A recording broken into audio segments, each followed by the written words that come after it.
Hello everyone, and welcome back to the layout. Today we're taking a look at the new 42-foot Thrall coiled steel cars from Scaletrains. The particular ones we're looking at today are actually the later oxide red Conrail car, as well as the patched CSX New York Central X Conrail car.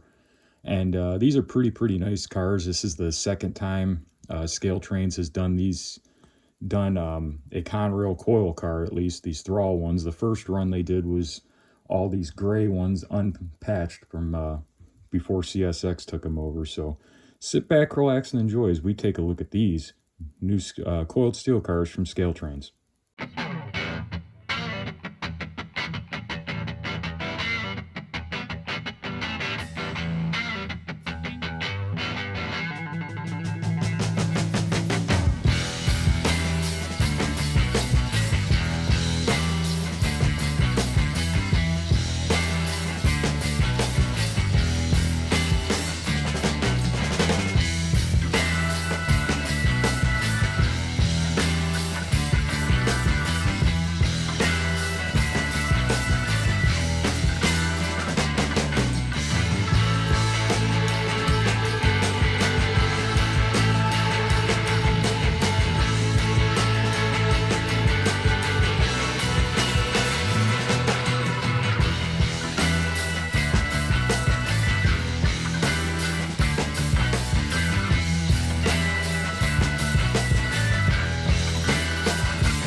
Alright, so let's go ahead and unbox our new coil car here from Scaletrains.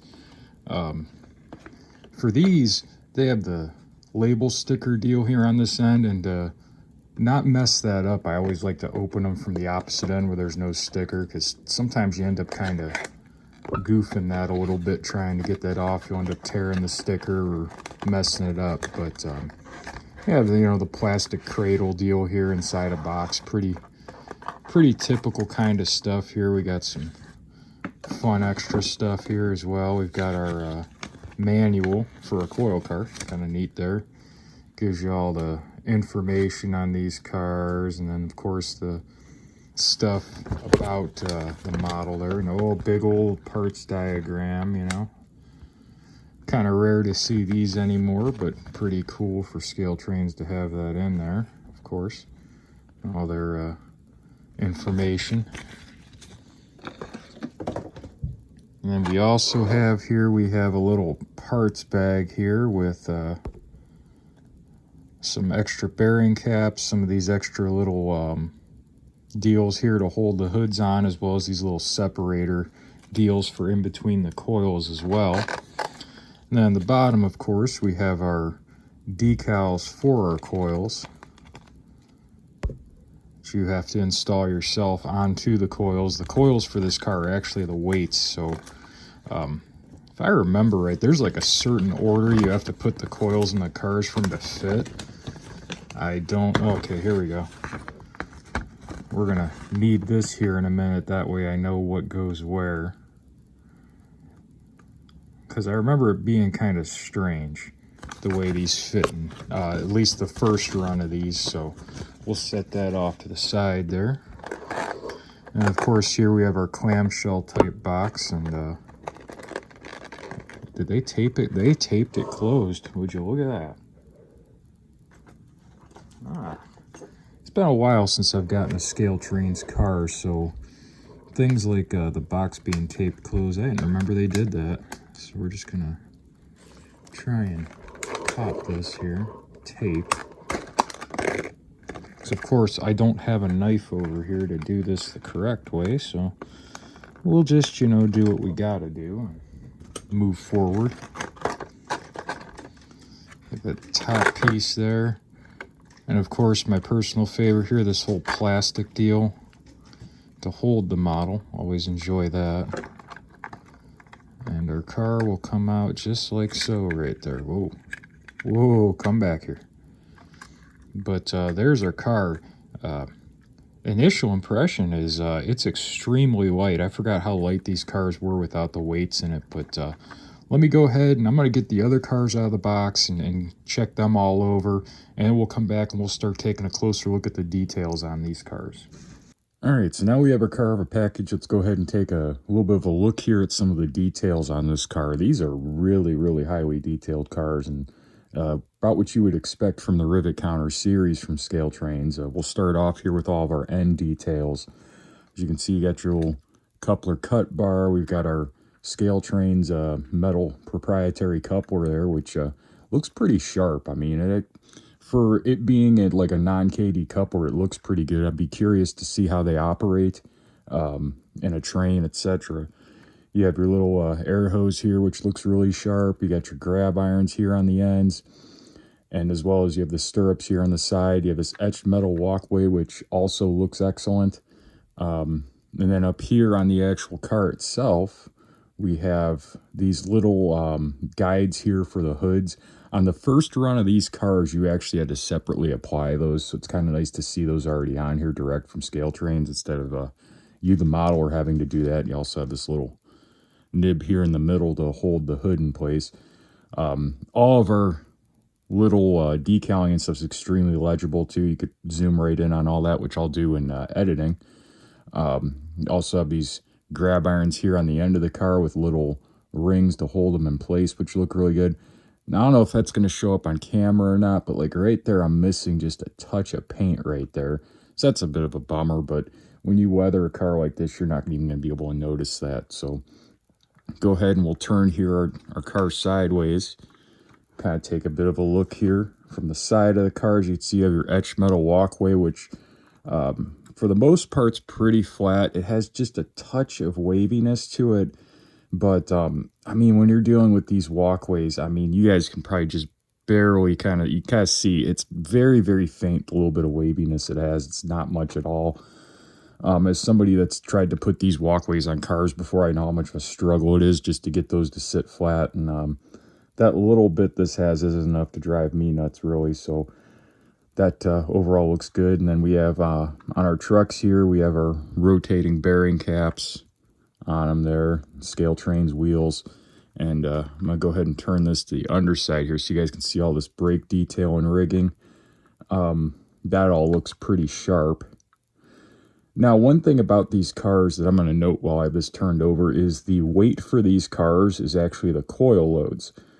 So if you wanted to run one of these cars empty, it would be a bit of a challenge. But just kind of looking at it from the bottom here, I would have to actually take and check for sure. It looks like if you wanted to put some BBs like right up in these areas, they would fit there, and that would be able to kind of get you some more weight underneath the car. So that way, if you wanted to run them like without the hood on, no coils empty, you could probably do that. I'd be curious to see how much weight exactly you can add. That'd be something to find out later. But all of our decaling, etc. on the sides, again, looks really, really great. And when we kind of look over here on the top, you have this nice wood trough deal here in the middle. I'm not sure if that's actual wood or if that's just plastic that they painted and weathered to look like wood. But either way, just really, really sharp. And of course, we have these little deals here. These little, what's the word I'm looking for here, guys? These little perforated or whatever you'd want to call that deals to where you could put your coil separators all the way down the sides of the car as well.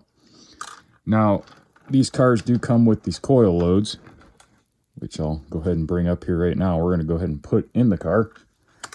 And when you look at these, there'll be on one side of them, if I can get that to show up, this side down. And that's because these weights have weight in the bottom half of them. And there is an order to putting these in here. You got to put like the small ones on the ends, and then you put the middle ones, the mid-sized ones, more towards the next center in. And you put the big one in the middle, And in theory, your coil cover should go on and fit. Now, I will note, on the first run of these cars, I had some trouble getting that coil cover to go on. And that's why I was kind of glad with this run so far. It seems like that I'm not having that issue with these. I don't know if they maybe shrunk the coil sizes down a little bit so they fit better. But it definitely seems like it's a lot easier to get those coils in there. And again, here we could see some more of that great detail here on our end with our brake wheel and our cut bar there as well. And on this hood, again, we could see all that really sharp detail there. You can see those seam lines going down the top there like the real car. These really look good here. So let's go ahead and next thing we're going to do is we're going to kind of start to dive into some of the the checking the wheel gauge and weight and all that fun stuff here. All right, before we start checking out weight and wheel gauge and all that, we're going to go ahead and we're just going to throw our stickers on our coils here because, I mean, why not?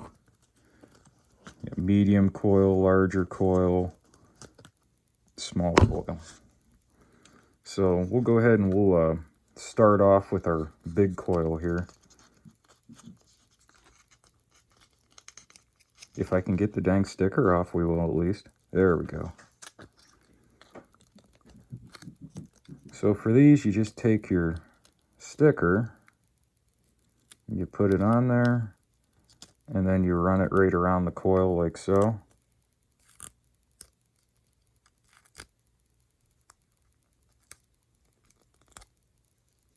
And it covers up the entire coil. And then you also have to do these end ones as well.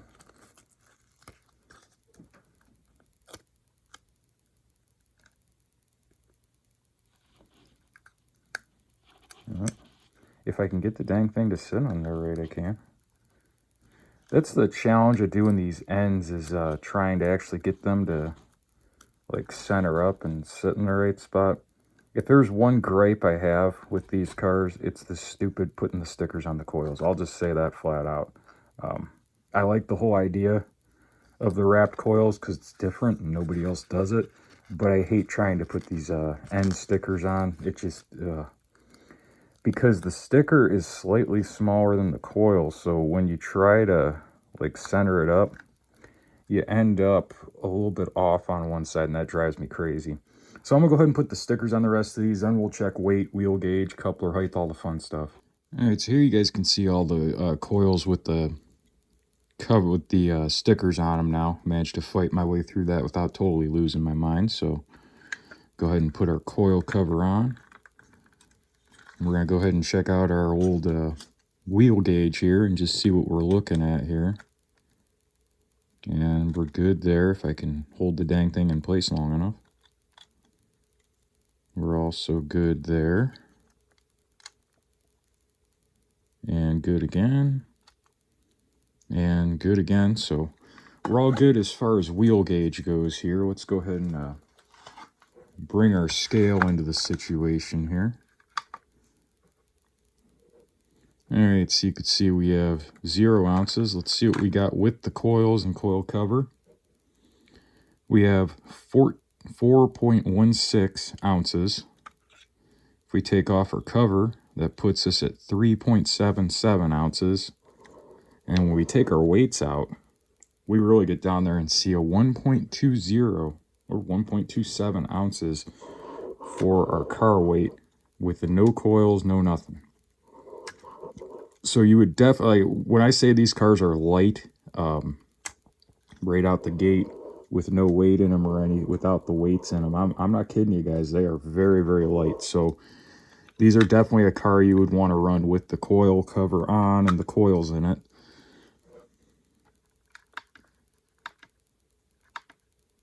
As you can see, it's 0.121 kilograms there as well. I don't know what that is. Fluid ounces is good. 0.267 pounds for our weight for our car. 121 grams. That's the different variations of our 4.27 ounces there. So I'm going to go ahead and we're going to take this car over onto the layout here and take a look at the coupler height real quick. Alright, so over here at the layout in my usual spot here where I have a good set of track that's good and flat, let's go ahead and check out our coupler height. And it looks like it's right on the money on that end. Let me go ahead and turn the car around here and we'll try out the other end just to make sure we're looking good here.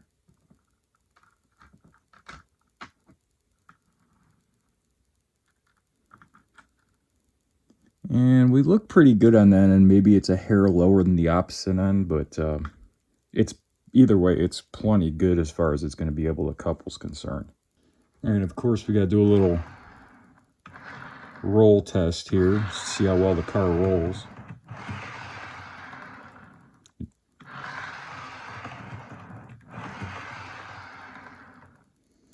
And I would say that's rolling pretty good there once you get it going. Of course, we got a little bit of a dip here in the track, so it's not going to want to always roll just right, but it's definitely rolling pretty good here.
Alright, so this is normally the part of the review where I'd be over at the workbench after you guys watch a train and I'd tear a locomotive apart or whatever I got apart. But with these cars, there really isn't any disassembly work to be done or anything we really need to dive into. So I guess we'll just call this the closing remarks. That's, I guess, what we'll go with here. And what do I think of these cars and all that fun jazz. So overall, I'm very, very pleased with these cars. I actually got all 6 of the Oxide Red cars as well as 2 of the New York Central patched cars. And the reason I did that, as you guys know, I model 97 to 99, and in the real world, you know, I would rather not model Conrail being broken up. But at the same time, it just, the prototypical side of me wants to have a handful of cars that are patched with the New York Central on them, like CSX was going to get them in 99. So that was why I picked those up. But overall, I am very, very pleased with these. The detail on them is just absolutely excellent. Out of the 8 total cars I purchased, I didn't have a single one with any loose parts in the box, which was good. You guys know how that goes. It's always going to be something, especially when you get a lot of the same car. And another thing, like I mentioned when we were actually looking at the details on the car, I'm very pleased that Scaletrains went ahead and installed the little coil cover guides on there from the factory as opposed to the ones on the first run where you had to install them yourself. That really, really is nice. And just the things like the coils fitting better, etc., is really, really nice as well. That was a bit of a gripe I had with the first run, was just the coils just didn't seem like they wanted to fit in there right. So again, Scaletrains just continues to just make really, really great freight cars and really, really great models, and I'm very happy and impressed with them. Any of you out there on the fence about getting these, I recommend you go out and get them. You will not be disappointed. Just the level of detail and everything is just totally top notch, and I can't recommend these high enough. So as always, guys, I want to thank all of you for watching, liking, commenting, subscribing, all that. Let me know if you picked up any of these out there, or any of that fun stuff, you know. And as always, guys, y'all have a good one. I'll see you in the next video.